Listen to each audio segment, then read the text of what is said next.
Ain't no angel all about you.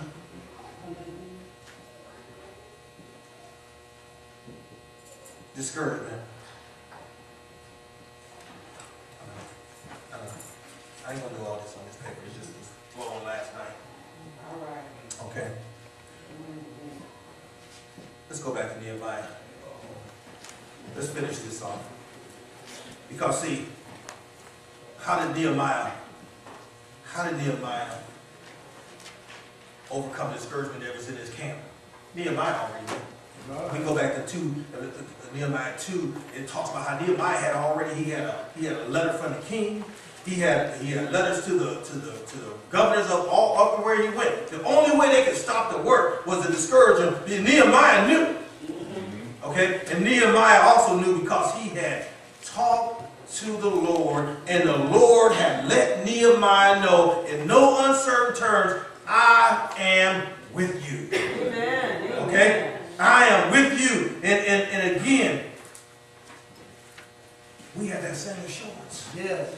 God has said to us that he is with us. And nothing, okay, nothing shall separate us from the love of God. And we have to remember that as we move through this life and all the challenges that come our way, the child of God is protected. Amen. Okay? Greater is he that is in us than that is in the world. So we have that assurance that God is going to be with us, come what may. Come what may.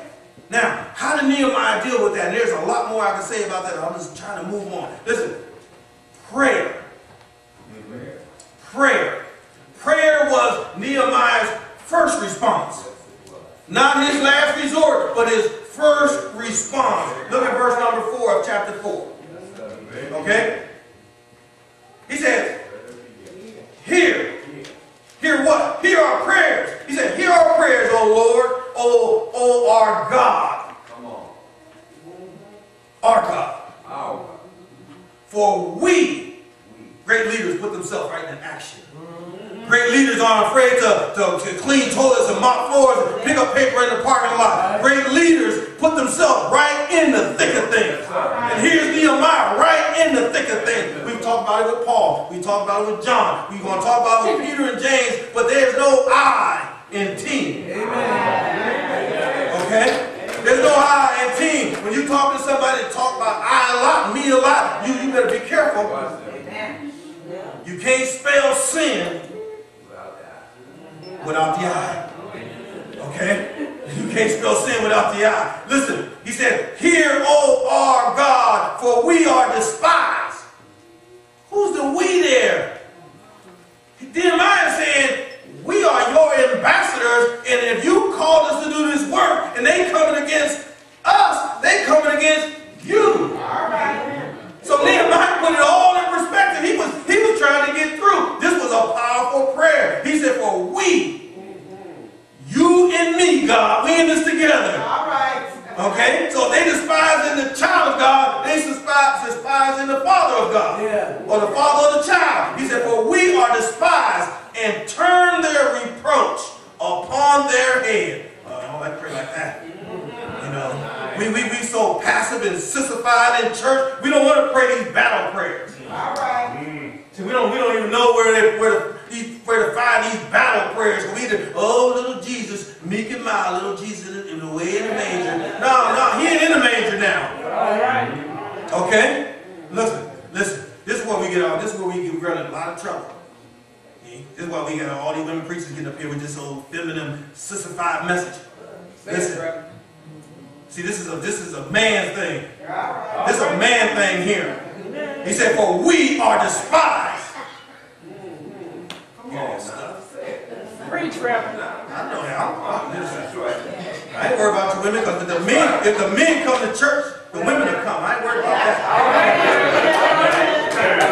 I ain't gonna run the women out of the men stand.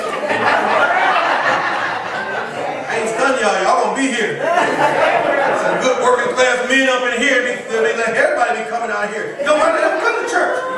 That's why men don't cut the book out. Why don't men come to church? You know why? Because the message is feminine. Almost gay. And we wonder why the men don't want to come to church. Let me give you this battle prayer. Let me give you this battle prayer. Here's a battle prayer. Hear, O our God, for we are despised, and turn their reproach from their head. Upon their head. He said, turn it, what they doing to us, turn it to them. And give them for a prey in the land of captivity. Send them where you had us at. See if they can handle that. Okay? And he's not done. And he says, and cover not their iniquity. Don't give them a second chance.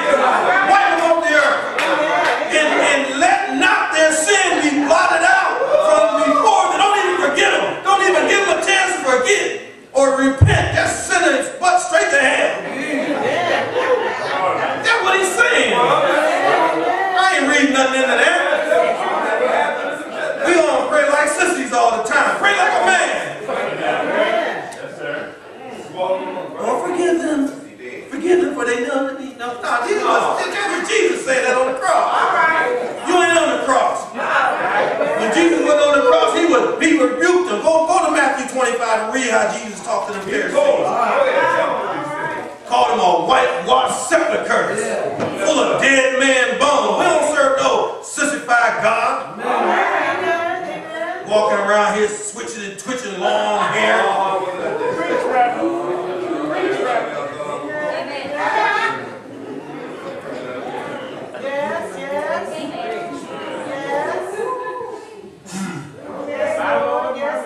Let me read verse number 5. Now I'm going to give you a couple of battle prayers. I'm going to close and we're going to go in here and gird up our loins.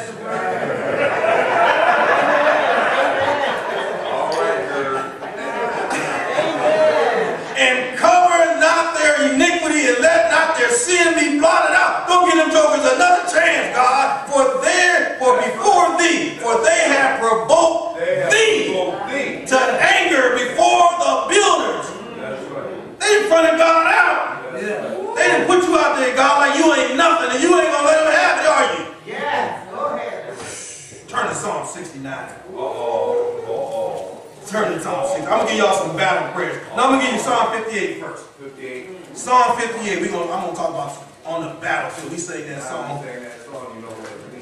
These folks was bothering David. Okay. Let me give y'all a battle prayer. I'm gonna give you 2 battle prayers and I'm gonna close. I want some warriors up here. Running around here. We too soft. Sylvia was saying yesterday we too soft. Look what David is saying here. He said, I'm in Psalm 58.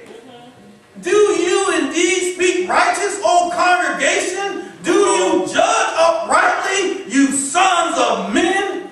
Yea, in your heart you work wickedness. You weigh the violence of your hands in the earth. The wicked are estranged from the womb. They go astray as soon as they are born, speaking lies. Their poison is like the poison of a serpent. They are like the deaf adder that stoppeth her ear, which will not hearken to the voice of charming. Charming never so wisely. Now listen what he said. I'll read that for you. Go ahead and read that. Come on now. David was a warrior. Don't you ever forget David was a warrior. Saul killed his 1,000, David killed 10,000. Amen. David was a warrior. But he also was a man after God's own heart. And look what David said. Break their teeth, O God, in their mouth. Bring out their great teeth of the young lions, O Lord. Don't you feel like that sometimes you see the young brothers run around with all that gold in their mouth? You just want to break their teeth.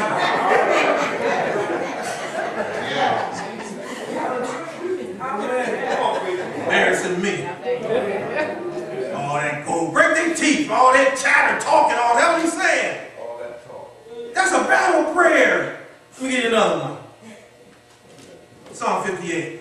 That's 58. 69.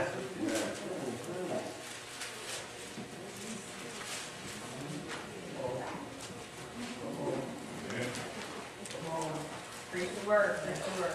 Yeah.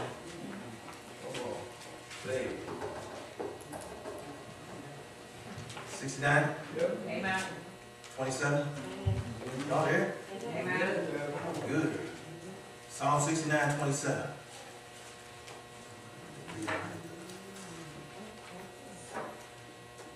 You know, people understand this. When you enlisted to God's army, you enlisted into warfare. All right. Okay? Listen to this prayer.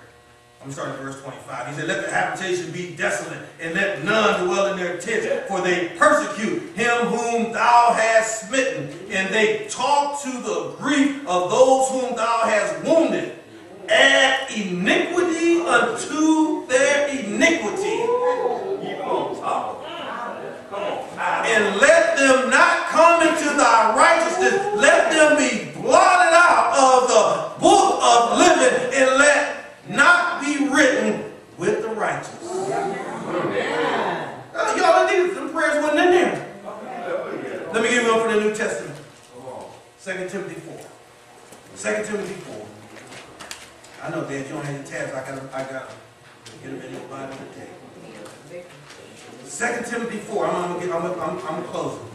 Listen, I just want y'all to understand, when you go before God, when you get on your knees, you are at war with the devil. Why do you think the phone rings? Why do you think the door starts? People start knocking on the door, and the coffee pot start whistling. Everything starts going on when you get on your knees. Because now you are on the battlefield. Now you are on the front line, and you're trying to get a prayer food. And Satan knows, and he comes against everything. That's right. Everything starts going on. Yeah.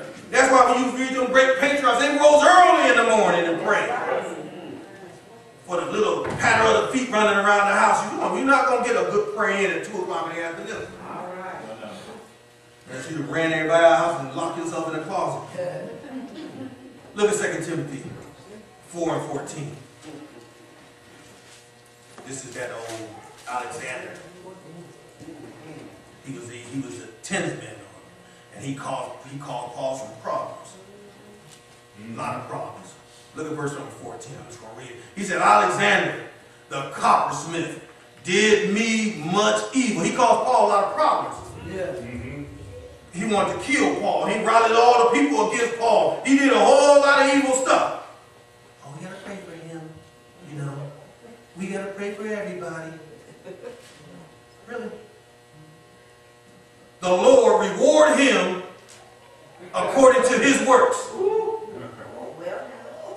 That's what Paul said. Yeah. One long, one drawn out. But see, the men of God mean business. You call yourself a man of God. And this is why we don't have no respect for in the world. We're not men of God. You want to be a man of God? Live like God. Live for God. Represent God in everything you do. Everything you eat, drink, and do to the glory of God. We ought to glorify God in everything we do.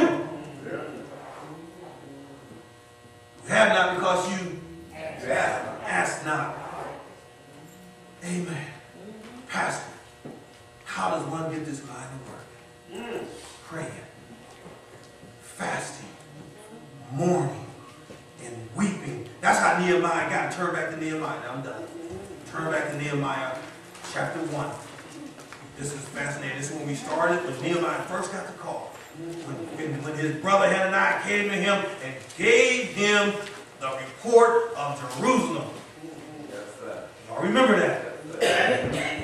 Verse number 3, they said unto me, the remnant that are left of the captivity there in the province are in great affliction and reproach. The wall of Jerusalem is also broken down, and the gates thereof are burned with fire.